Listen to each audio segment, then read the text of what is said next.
The views and opinions expressed in this program are those of the speakers and do not necessarily reflect the views or positions of any entities they represent or of the River District Association.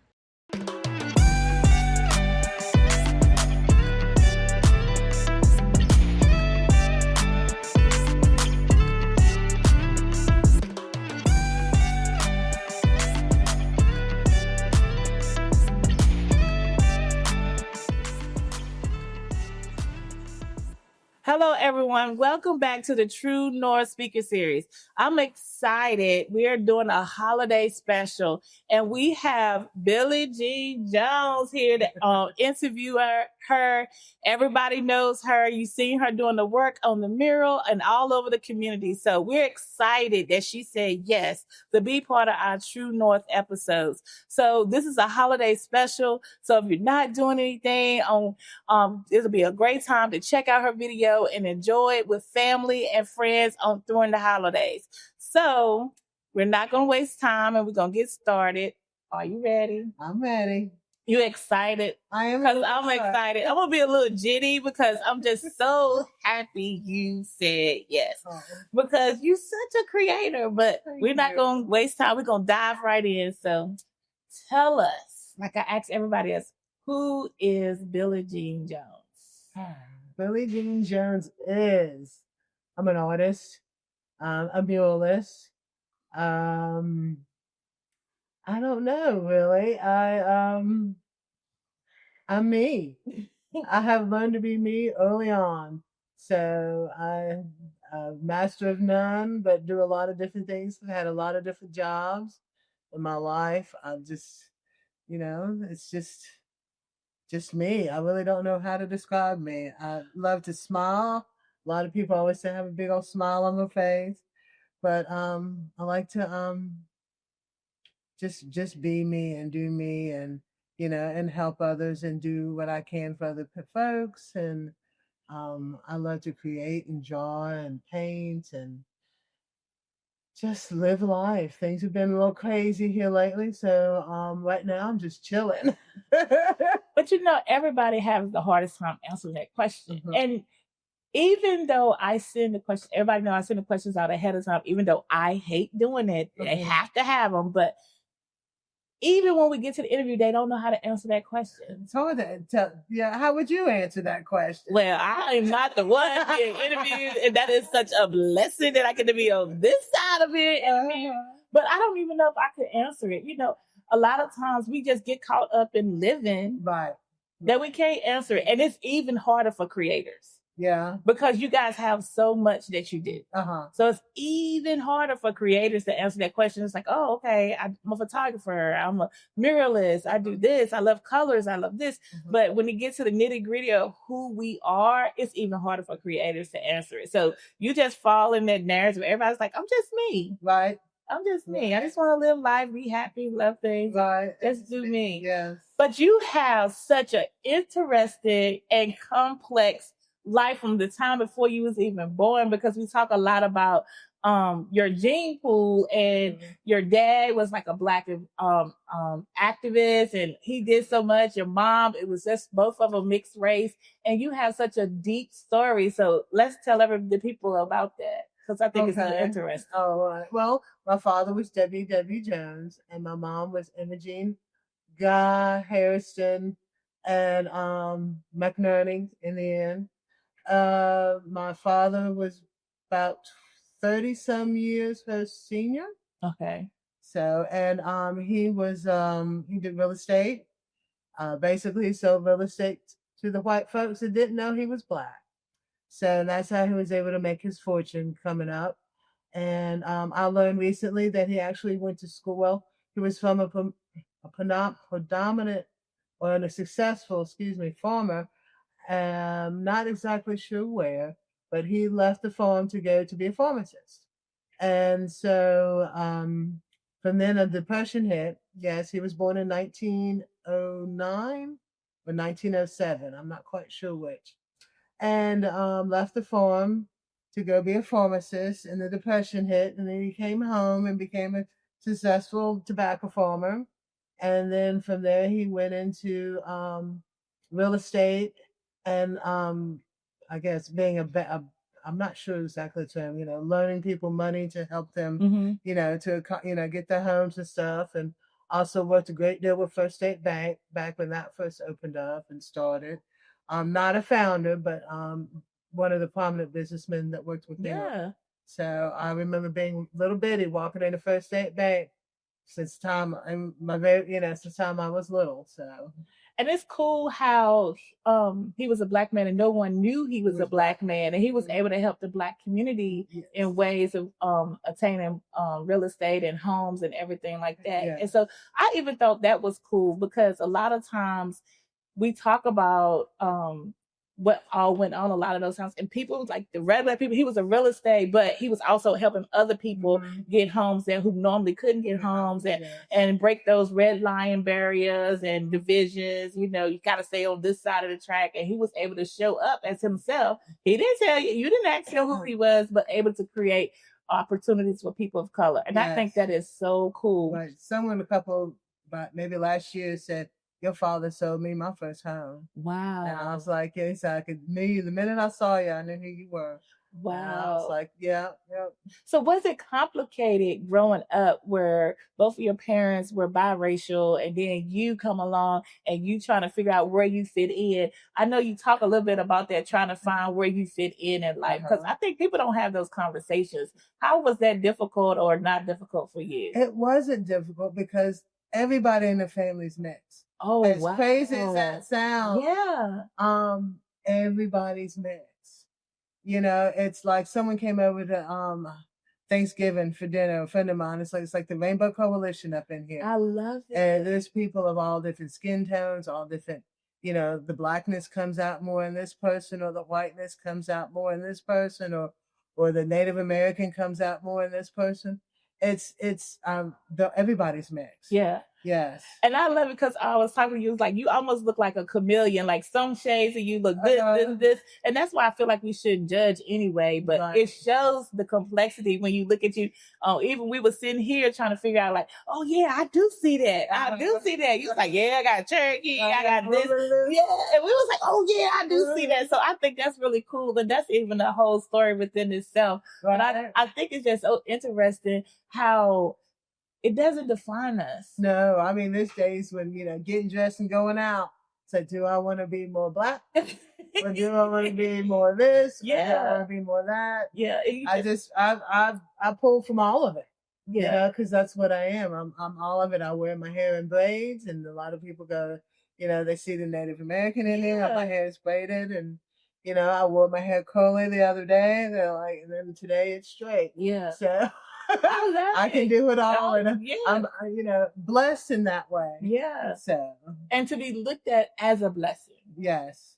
I tried to embrace it. I had to learn early on to be me, because being odd enough, being an artist and big deadhead. I like a lot of music, going out and doing stuff, and it's just I just kind of was there's this my own little person.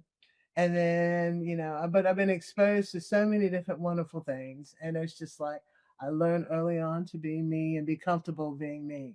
You learned early on that you was a creator. You talked about academics was not your interest. I still can't spell to this day. My mother could spell anything. Yeah. They gave me a dictionary early on when I was little. And I carried that dictionary everywhere I went. Get out of here. I even went back in third grade. Second hard. I went second hard in third grade because my reading and spelling just wasn't up to par. But so I ended up in the same grade as my sister. We're a year and a day apart. Oh wow. So, and but it was still fun. Yeah. I enjoyed everything. But you realized you was a creator. Yes. And so, you talked about how your mom had so much strength and grace, and she was beautiful in her own way. But the lessons she taught to you about being a woman and her resilience, what did you learn in all of that? Oh, Mom was a strong woman, and always kept a clean house, always kept us neat and clean. We were well-mannered young ladies. Dr. Sager used to talked about how we had the whitest little bloomers ever. I don't know if any of y'all remember Dr. Sagan, but he was a pediatrician, I think, back here in the day. Okay. And I don't know. Mom was just, I don't know how she did it all, to be honest. Because toward the end of my father's life, he was diabetic. He had one leg amputated, and I was constantly by his side. So she had the two of us and my father to take care of. Wow. So always been a strong woman. Always joked that if Jesus or God himself came to clean the house, she'd be right up behind him. Yeah. Because we went to Country Club West. It was a pretty big house. Yeah. And, she kept everything spotless and including us. So how did you, with that cleanliness and order, she still allowed you to be wild and the creator that you were? Or was that a conflict? There was a little bit of a conflict. I can't tell no lies on that one. But, taught her growing up without money, right? Out in the country. we were taught to keep what we have neat and clean. I still have things I've had, 30, 40 years that I still keep. Yeah. And even her stuff. Everything that she's had that's neat and clean, and I still have furniture that in their house. We had lost our house to Hurricane Michael and had to move. So, and downsize. I would never own a huge house anymore. It was just too much. I mean, I don't have children, so it's just me and my fiance. And so, but all the furniture, back when Jessie Weaver, mm-hmm. So all that furniture filled the new house, and it was perfect. Looks brand new. Everything, she kept a clean house, and was proud of that. And and I've learned how to make a bed like you wouldn't believe. I make the best bed you've ever seen. But that's about it, because Mom was so picky. Yeah. The only chores we really had to do were one week one would wash dishes, and the other week the other one washed dishes. Now, mind you, we had a dishwasher. We were told the dishwasher did not work. Oh, wow. So here we are, 25 years old, 25 and 24. The dishwasher works, right? I never used that dishwasher in that house my whole life. Still never used it once we learned it worked. So that was our chore. We had to have something to do. Even though she did everything, but we had to have something to do. That and yard work. So yeah. So in high school, you created large scale of art across doors, walls, and even floors. What did it feel like to discover you had a gift for doing big things? Oh, I loved it. I loved every bit of it. I would be down the hallways and people would be coming by, and I'd just be painting away. Or and then you want us at GW, and then we painted the floor of the Yellow Brick Road. I don't even know if it's still there. Oh, wow. So, it was awesome. We got to recreate that. If it's not there, you got to go back and do it in the building. Yeah. It would be nice. Yeah. But yeah, I loved it. And it was, it started off, I think, with the top of a stool, mm-hmm. and then maybe a trash can. And then it was canvas on one of the big bulletin boards. And then it just kind of escalated from there. So, it's everything to be a creator and can draw and be an artist, but to do this type of stuff, like, when did you know you was this and not just, oh, it's art, nothing against the artists out there, but when did you realize this is me? Like, I have this skill? When because this is above average. This is not the average stuff. This is above average, where you can just look and draw and just create by thought. When did you know that you had that skill set? Well, I guess, in high school, my art teacher, Miss Cadmus, I'm sure some of y'all have had her. She had a project where you make a collage. So you go through all the magazines and newspapers, whatever you can find, and put a collage together. And we were to recreate that collage. And I did it with color pencil. And that's when I fell in love with the color pencils and learned that I had a knack for blending it and using it as a tool, because I love to color. I remember coloring and with the line on the outside of the box and then filling it in. And I still do that. just on a bigger and a slightly different scale. But that's exactly where that started from. Coloring books, and then kindergarten. I remember seeing my first set of blocks, and they were flat, angular blocks that you could put together. And it's kind of like a 3D the adult coloring, that had just the angles, and you can make your own like if you're making a snowflake or anything like that. Wow. Yeah, I just threw the blocks. Yes. I arranged them and put them together. So all that, it started young and it worked its way on up, and it was just a part of me. I was just on the creative side. Yeah, because you went to both the American College of Applied Arts and the North Carolina School of Arts. How did these experiences refine your work? Like when you're so talented, how did those experiences add to it? Well, when I went to the school in Atlanta, that was for fashion design. Gotcha. That's where I was. So you done layered this stuff. Yeah, I got a couple layers in it because I'm always crafting. Love to sew and all that stuff. And then I thought that that's what I was going to do. And then I translated from that and wanted to come to school a little bit closer. So I got into School of the Arts in Winston. And from there, that was costuming and fashion. Wow. And my first semester there was all art. And from there, I just was like, my stepfather had passed Christmas Eve of '93, and I was like, okay, I got to come home. And I was and I'm like, I'm taking all these art classes, and I'm like, this is really just what I want to do. Yeah. So I decided to stick with art.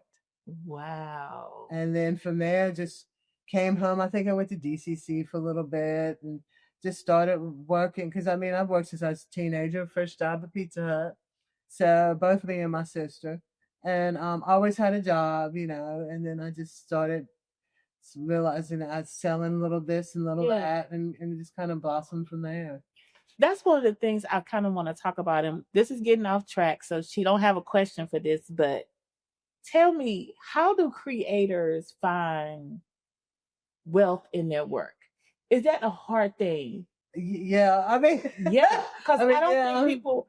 How do you even price it? Like, how does that process work, or is it a process, or everybody's still trying to figure that out? I could honestly, some of it is winging it. Yeah. Some of it is literally sitting down and deciding what your time is worth. Yeah. What how long you were into it, the materials, the size, the what's the word?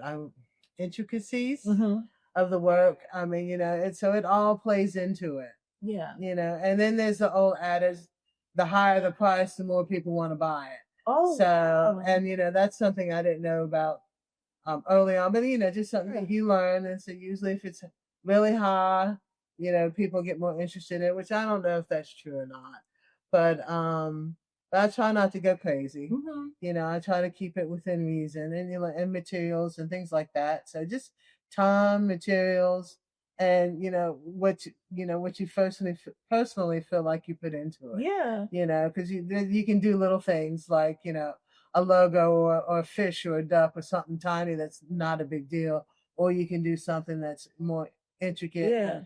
Yeah. You realize that you're spending an hour just filling in one little thing. Wow. So, and I think people don't understand time, like, and passion. It's hard to put a price tag on that.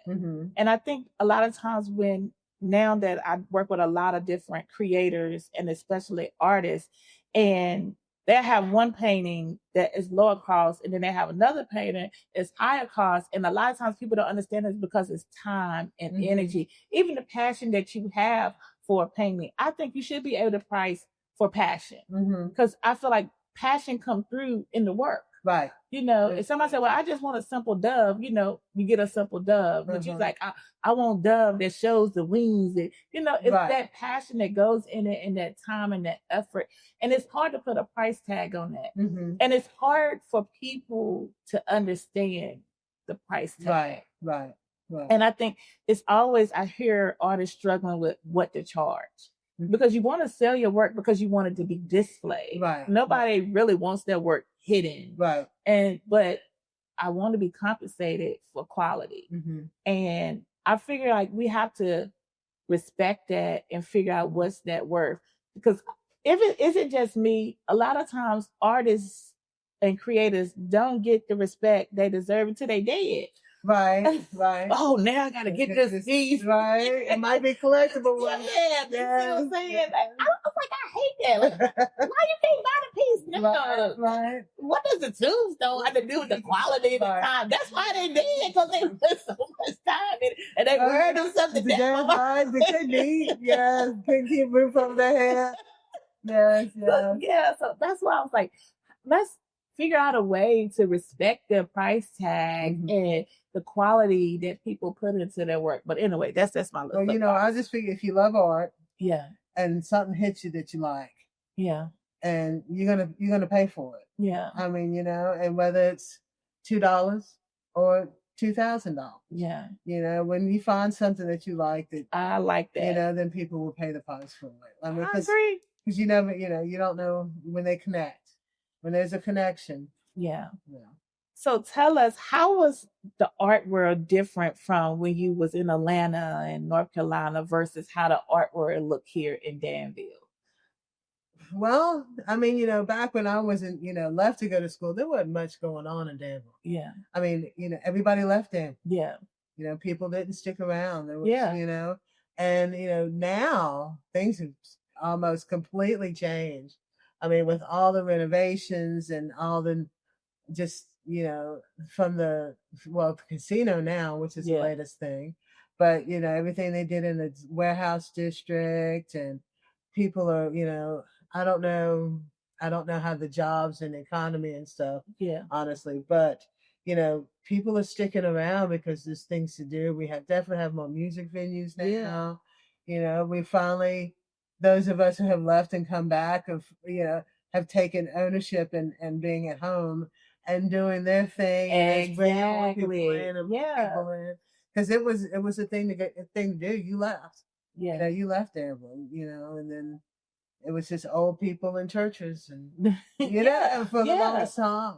So, and I like how you said it. When you come back, you bring that. Yes. You bring the new reform you back. Right. You know, and you bring that whole experience.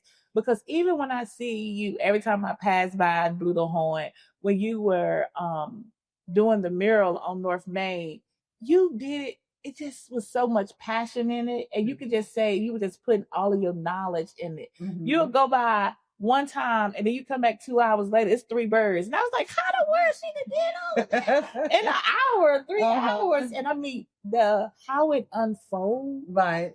It was just magnificent how it unfolds. And do you be thinking about it or you just do it? Just do it. You know, I think about it a little bit because, you know, when I started the mural, I did that small section so everybody can, you know, see what was coming and to get invested in it and go, you know, it's like, okay, you know, it's just not a bunch of lines. They're seeing colors and all the shapes and all that stuff are coming in. And that way people can be like, follow the journey along, you know, follow the story. Versus just a plain line. Right, like, right. What is all that going on? And, you know, they just try to let it unfold. How did you make murals trendy, you know, especially when you did the one in Cardinal Village. Oh, yeah, that was you brought the community together with that mural. Well, Miss Candace Covington did that. Yeah. Right? But I mean, it was her vision. Yeah. And I was so happy to be able to put it together for her. And I remember your energy from that. Oh, thank you. Yeah, because I brought the Boys and Girls Club kids. Okay. And you was like, come on. Right. You can't mess it up. I remember you saying that. You can't mess it up. And I was like, oh, no, this is a whole lot of kids. I don't know what your vision is. We all know how to color. We all started out coloring. And, you know, you can't really mess it up. And, you know, the beauty of that and most projects is, you know, you can fix it. Yeah. You kept saying it. And you did. It. You did. Because I was like, oh, Lord. Even to my son, Isaac, who's just all over the place. And I was like, he's not going to stay in between those lines. He's like, I can fix it. I'm like, okay, if you say so. And you did, you know, and it's still there. I mean, looking like you did it yesterday. Yeah. So when you get caught up in that mural work, do you see, are you more passionate about it when you're doing it, or when people come and help you do it, or the aftermath? I guess when I'm doing it, because I lose track of everything. Oh wow! So if I'm in my studio and I might be there in the morning and then look back up and it's dark, and I was like, I gotta go feed the dogs. I gotta go check to get some eggs out the chicken coop. Oh wow! It's time. It's amazing how time just flies. And it's just almost like a time travel in a way, because I'm just not aware. You just totally get into the zone, and you're just zoning out, and I'll have music or listening to some story or something up going on, and I'm not even paying attention. It's just like concentrating and just zoning out, and I don't know. It's weird. Yeah. But I would imagine most artists feel the same way. You're just so into doing what you're doing, you lose track of time.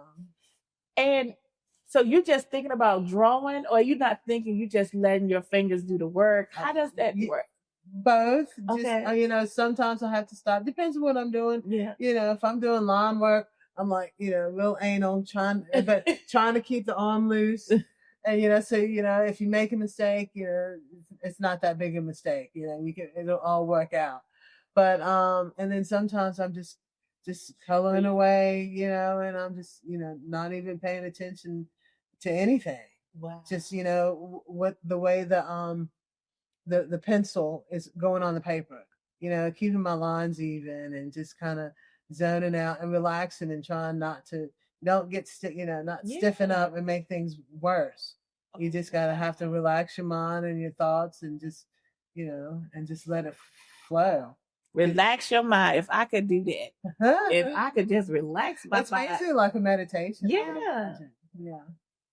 I wish I knew how to do it. What does it mean to you when people say your art brings them joy, a hope, or comfort? I love that, because that's part of putting all the colors in and the shapes and all that stuff, and because I love colors, and the colors bring me joy. They've always brought me joy, and I'd like to, for other people to see that, whether it's that one little color yellow, which is I love safety color yellow. I know that's silly, but the yellow lines in the road, the safety color orange, just those bright spots of color bring back memories and thoughts, and just, and it helps you kind of daydream. Mm-hmm. It's like a dream of one of your favorite cartoons growing up, just anything. I like to think that, color typically brings back joy, or I think it helps with the memories, and just hopefully, and it can bring back the sad too, but that's also the part of the bigger picture. Yeah, because you can't have the sad, you can't have the joy without some of the sadness. When you drawing, especially a piece like this, are you looking for people to interpret and see what you see, or you don't care what they see? It's funny. I learned early on that people see different things. Yep. Because that's why I don't throw anything away. If I start something, I might set it down for a little bit, but I try to go back and finish it. Because, I've done things and people are like, where do you get that from? And they're like, no, you don't see it. And then they'll point it out to me. I've done pictures where I'm like, I'll do something and then I'm done, and I sit back and I go, how did that toucan bird get in the middle of that photo? That picture? Wow. So, you see what you see with the shapes and the lines. It just brings what people, want to bring. Like this one tends to remind me of the candy and the candy dishes. Yeah. At great grandma's house, that old ribbon candy. So, you just you see what you see. Yeah. So, have you ever done a piece and thought of it as one thing, and then you go back and look at it and see something completely different? Yes. Oh, wow. I've done that. I had a piece that I did not too long ago, and it was a bunch of lines and shapes, and I had filled it all, colored it all in, and it's one of my favorite pieces. But, if I turn the piece from, it's a horizontal piece, so if I turned it vertical, you could see eagles. Wow. Like the heads of, abstract eagles. Yeah. But, and I was like, where did that, so you see, there's a lot of times I don't like to title anything. Yeah, because you did tell me. Like, I don't know what to call it. Right, because people see different things. And it's hard to, you don't want to since that has seemed to be like a pattern in myself that from other people that I've heard, that I try not to title anything, so that way you see what you want. What you see what you want to see. You see what catches your fancy or whatever memory that comes back. So we're gonna start saying Billie Jean Jones, the Untitled Collection. There you go. Yes, I like that. You this is true. Yeah. Yeah. There's many times where I don't even like to sign my name on the front. I would like to sign it on the back. Oh, you know, that way you can turn it how you want to. Turn it. Yeah. You know. Wow. So the Untitled Collection. And my art teacher's rolling her eyes right now. Because yes, I already know what she's saying. She was like, "What's the title?" I said, "I don't know." God. She's got a gallery out in Milton, North Carolina. So, I'll bring pieces out there, and she's like, "What's the title?" I don't know. Billie, pick a title. Yeah. You told me the same thing. She's like, I don't know. And I like it that it doesn't matter to you. You know, some people like it has to have a name. Right. Like, no. I mean, unless I'm doing something different. No. I like that. The Untitled Collection. I like that. Thank you. I might use that. You can have it. I know you have endured some tremendous losses, and your sister, you talked about your home during Hurricane Michael, and then your mother. Mm-hmm. How did you find strength in those seasons?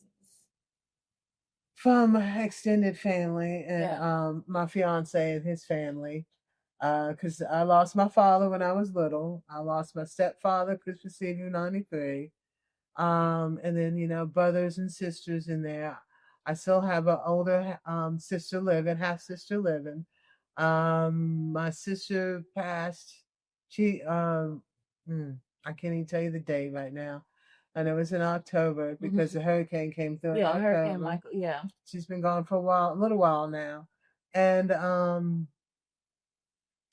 I lost my train of thought there. And then when all that happened, my mother had dementia was starting to show up. So we booked it on out of there, and God blessed us, because that was I like to say I had the year from hell, if I'm allowed to say that, because of losing the house, mom's dementia, but God blessed us, and He had already put everything in place to help get me through it. Before that happened, before my sister even got sick, my fiance and I have known each other since high school, and we finally got together. We hemmed and hawed for a very long time, 30-some years. And wow. We finally were on the same page, and he asked me to marry him, and we got engaged. So we were together for a year. And then I was living out there at the farm, at his family farm in Cowlins. And so we had our own little cabin, and then there's the main house. And then when the hurricane came through, so it was 2 days before my sister's funeral. I never thought in a million years that I would lose my sister. I always thought it'd be me and her, till the end. Yeah. And so mom's dementia was kicking in at about that point. And I was just like, I had my great grandmother and my great aunt. They all lived in the house. It was a big house. So everybody got pretty much dispersed with their other family members and their children.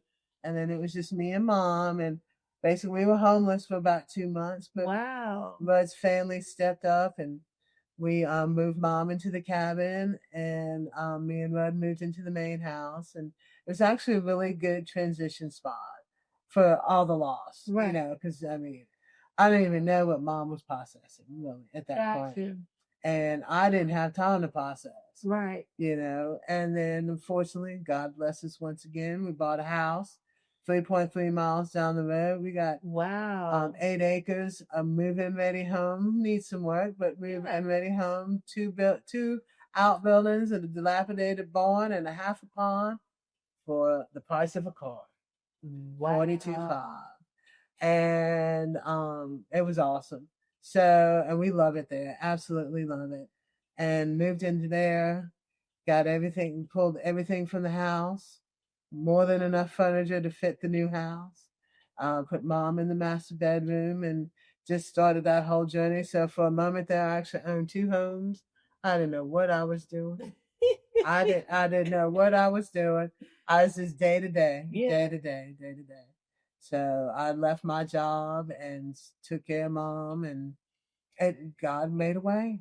And you know what? What I really like about this whole conversation, what you consider could have been devastated time, the whole time you was telling that story, you put more emphasis on the positive things that happened during that time. Well, and there's no way. I mean, I have been able to sit back, and even when it all happened, I could see where God has placed this person in my life, and God had made this happen, and so I knew, and it was the hardest part. It was hard. Yeah. I knew that everything would work out, because everything worked out. Yeah. I mean, who would have thought that I could ever leave my job? I mean, yeah. I've always been able to draw and paint, but that was never my full-time job. Right. I've always had a full-time job. So, and to have everything just fall, it's all my biggest fear is that God would do a Job on me. Yeah. And it kind of did. Yeah. And I had that fear from the first time I heard that story. Yeah. And gotcha. So, and I'm like, I hope I didn't manifest that, but God surely got me through it. So I think everybody has a Job season. Mm. I really do. I really think when we're in discovery of life, that everybody has a Job season. I think some people don't recognize their Job season. I think some people stay in their Job season longer than they have to, for whatever reason. But I just think it's part of life, right. And it's one of those stories that helps you get through things, because you realize it's a thing, and it's not, oh, woe is me. Right. And I've never heard you say, woe is me. Right. Every time I hear you talk about those low points or those hard times, you never say, woe is me. You have that strength of just endurance and stability. And I see that in your energy. Right. Well, I was fortunate. Yeah. I was fortunate to grow up how I grew up. I mean, we traveled when we were young, and we were able to do things and a lot of people couldn't do. Yeah. But I think a lot of it comes from your background. How you saw your dad, how strong he was, and your mom, even in her strength and charisma. And I think you take that on. And so when you tell a story, and it could be most catastrophic thing, you said Hurricane Michael, but we got through it. You didn't talk about is the flood, the this, and nothing about that. It needs to be spoken or was unspoken. But you live in the energy of, it's gonna be okay. Right. It's hard. It's hard because there's times I didn't know what I was doing. Yeah. So I was just hunker down and day by day and just kept on. And like I said, I started to realize God has already, placed everything that I needed and to get through it. Yeah. And here we are. Yeah. So my fiance is like, after all that, he's like, take 3 months off before you even have to consider getting a job and doing anything. And he was so very supportive. It's like, you've been through a lot. Yeah. Why don't you do what you want to do? Do what you love. Yeah. So do what you love. And I said, Lord. So I had the conversation with God. I said, you gave me this talent. Yeah. What do you want me to do? Yeah. So, and then my cousin tagged me on the post for River Dish Association, and it just kind of snowballed from there on that. Yeah. And I was like, well, God, okay. And what is so weird about when we put the RFP out, we got 1 or 2 back, but then we got yours back. And I was immediately like, I just wanted to say, okay, I'm just going to take an executive decision and pick her painting. And I was like, that's not right. That's not how you're supposed to do things. So when we had the art committee come together, I was just sitting back like, please say yes, sir, please. But then, we had to do things the right way. Right. And everybody had to look at it. And it was like, unanimously, it was like, oh my God, look at this artwork. And everybody was like, she's not gonna be able to put that on that wall. Right. That can't go on that wall. Right. And he was like, yeah, I done did. You made it so simple. We called you in the meeting. I know. Yeah. That was real confusing. I'm like, all about talking at once, and I'm like trying to keep up. That was fun. Because we were so excited, and I was so happy that everybody else saw what I saw. You know, because I literally did not want to do things the right way. I was like, just pick this piece. Can I just pick this piece? And I was like, no, so you gotta really do things the right way. And I showed it in the meeting. They was like, call her. And I was like, I don't know if she's gonna answer. And I don't want her to false narrative. Like we call her and she thinks she automatically got it. And they was like, call her. And you was like, oh yeah, I can do that. Oh yeah, I can do that. I was like, but have you seen the wall? He was like, yeah, I went to saw the wall. And I was like, and you can draw this on that wall. He was like, yeah, I can do that. And we was like, oh my God. We was almost saying yes just to see if you could do it.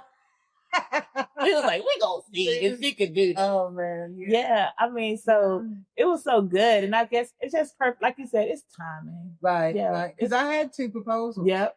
I don't even remember the other one. Right.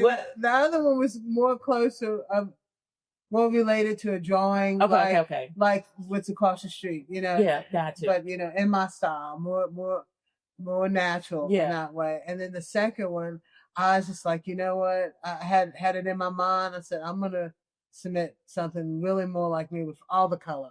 Yeah. And just the simple lines. Yeah. Something that's, you know, because that wall is a pickle. Yes. The wall's a pickle. It goes up, it goes down, it flattens out. And then it has the curve. Right. It's a pickle. And so, you know, I had to make, you know, decisions and, you know, and then when you present something like that, you're like, look, this is the idea. Yeah. These are the, you know, it's not going to be the same. Yeah. But, you know, you got to do your best to make that fit the wall. Yeah. Yeah, and you said scaling was going to be a big part of it. Right. And another thing, when it comes to artists, a lot of times you're being judged on people who don't have your background. Like me. I was like, oh, it's cute. It's pretty. And you was like, it's drawers, it's lines, it's angles. And I was like, oh my God, I didn't realize how they could come across. And you got a sweet spirit, so you know I didn't mean anything by it. But how many times do you have to present work to somebody who don't even have the knowledge or background of what it takes to make something come to life? Right. We just see the drawing and the finished product. We don't understand a lot of times what goes in between. Right. So I think it's really cool that you can able to explain the work to those who that don't live in between. Right. Yeah. Well, you know, and that's something you just learn throughout, you know, school and art, because there's so much lingo I don't know. I know but what I know. And it's just like, you know, when you're talking with someone, you find out and find a way to relate it to something that they can understand, especially with scale and you know, with what you're going for and color and, you know, meanings and this and that. You know, you just have the conversation. Yeah. I mean, and you take the good and the bad and you work it out until you get on the same level. Yeah. Yeah.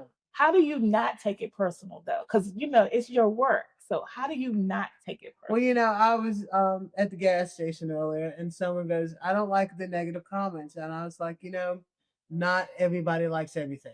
Your own self, just because you know, it's not going to like everything that everybody else likes.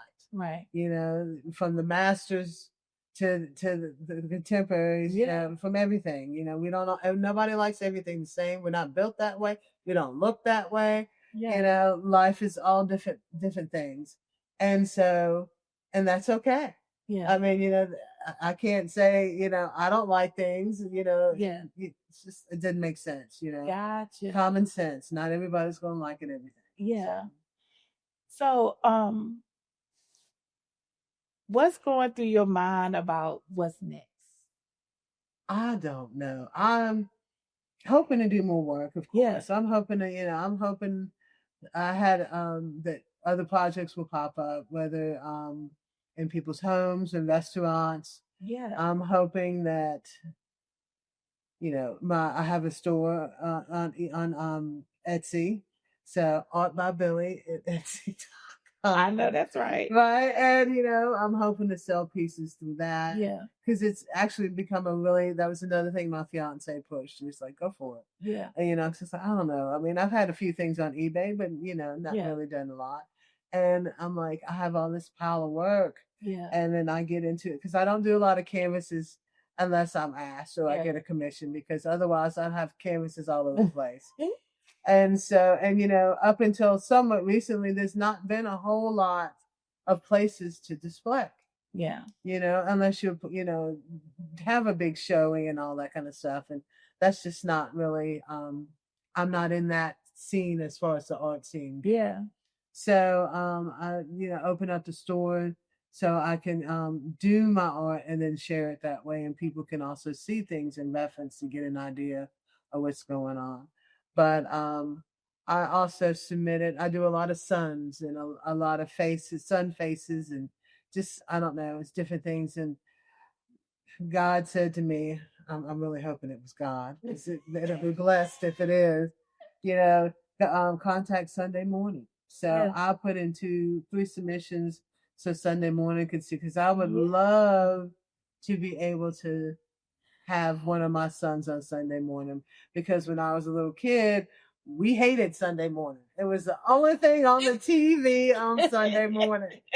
You know what I mean? So you want to bring it? So I over the years, that'll be a full circle. Over the years, I've learned to love Sunday morning for great programs and stuff. And it would be a total full circle moment for me. Yeah. So I'm hoping that actually, I mean, if nothing else, just to get one of my pictures of the suns on Sunday morning would be really cool. But I just hope to continue to create and do, and what have you. I mean, I don't know if this will be a full-time job. I'm waiting to see. Yeah. I'm sure I'll find a part-time job or another full-time job somewhere else, but I can do it. I can do both. I've done both my whole, pretty much. So I do have a question. I don't even know if it's in there. I haven't looked at my questions, but how are you? I got 2 questions. Okay. That's where I want to get deep dive. It's supposed to be a holiday special, and I don't supposed to, but I got to do it. So tell me, how is life in starting over at your age and everything, dealing with loss? How is it feeling to start over? Or do you feel like it's continuation? I think it's more of a continuation. Yeah. Because it's actually going through all that stuff. Yeah. I have and to getting through it, because I was with mom for about five and a half, 6 years, and which was the hardest thing I've ever done. Yeah. And going through all that, and then there's having lost my sister, and then dealing with my mom, and I had I didn't really have time to grieve or get through any of that stuff, and just like that was all one day at a time. I didn't create the whole time. Right. I didn't draw anything. I did one thing. I did the logo for Bonner in their cafeteria. That's the only thing, and that was years. Not even a year before, I think, before my mom passed. So I didn't draw anything, and everybody was a little concerned and stuff, but there wasn't where my mom was. Yeah, because this is a joyful thing for me, and I was going through all that, and I just couldn't do the two at the same time. But once I took some time off and everything, it was just like, and I went to look for, and I had a couple little jobs in the meantime after mom passed, and my fiance was like, "You're just not happy. Yeah, you're just not happy. There's fussing here, fussing there. You're just not. I'm not fussing, but I'm telling all the different stories and everything that's going on, and it's like you're just not happy. And it's like, do what you want to do. Go ahead. I was like, are you sure? Because I mean, got to pay the bills. I've always had a job. And it was like, yeah, go ahead. And like I said that prayer. And then, Do you feel like you found joy? Yes. Okay. I do. I'm so, you count your blessings. Yeah. And, after going through all that stuff, and, me and my fiance even do that, every so often. We're like, of all the things, when something goes out, something breaks down, cars in the shop, all that stuff. And it's just like, where you going to get the money, or where, how we going to do this? And then you go, wait a minute, we got a roof over our heads. We do each have a vehicle. A lot of people can't say that. We got plenty of food in the house. Yeah. Everything God has made a way. Yeah. Everything is working. Even though you have a heck of imagination. So, even though we want a couple horses, or we want this, or we want that, but it's okay, because, if it happens, it happens. And if it don't, we're content. Yeah. I mean, I've got the love of my life. I've got a roof over my head. I've got a a skill and a job that I Yeah. like to do, and whether it's just you don't want to bite off too much more than you can Yeah. chew. So I mean, after going through all that stuff, and it's also like this is it. This is my reward. Now, this is a personal question, and I think it's because I'm dealing with it in this moment. Mhm. How do you feel? Because it's one of my biggest apprehensions of being the last one living. Right. That's hard. Yeah. That's hard because when I was going through all that stuff with mom, of course, COVID was going through all that. Yeah. So, it was a blessing that we were out in the country. It's like, so I even think that was part of God's plan. Right. We were completely out in the country. Didn't have to go to town. Everything's all mobile, video chats and all that stuff. But, so, the whole isolation, but, because for the longest time it's like where's my family, but then I had my mom, and we've always been we have a big family, but still a tight tight core, and my fiance and his mother and his stepfather and just played a big role in that, and because I call her mom, so it's just after knowing them and having that connection, like Bud knows my mom. Yeah. Bud had, was a teenage boy knocking on my door and met my stepdad, Gotcha. So it's just, it was more, it wasn't, God had, already had a foundation. Yeah. It was all there. So I do like that because it's not always sometimes that the DNA play a part. Right. It's special, right, but it's not the only. Not the only. And I've got plenty of cousins and family too, and they were there for me. But when COVID hit, everybody was gone. And then I came. I mean, I didn't want to expose my mama to anything. Exactly. I didn't want to expose them either. Yeah. So I mean, but it all worked out. Yeah. Yeah. And so that's another reason why I just think timing is everything. That when you came and into my life, and I know it comes through RDA and community engagement, but I also think things are intentional because I had met you before, and I didn't carry this energy of being so connected to you. Right. But I think your story helps me. And that's why I like doing the speaker series, because you don't ever know what people need in their life. Yeah. And so every time one of you ladies say yes, I'm so thankful for it, because I feel like it's a blessing that's going out to somebody who need it, whether they see it today when it airs, or do they see it 15 years from now and they're just strolling through YouTube. I don't know, but it's going to be for that person that sees it when they watch it and they need it. So I also like how you share your story, because it's one of the hardest things to talk about loss. And I don't even think we've covered this on the True North Speaker Series in depth, but you talked about how it led to this inspiration of who you are today. So thank you for sharing that, because I know it's a hard thing to do. Thank you.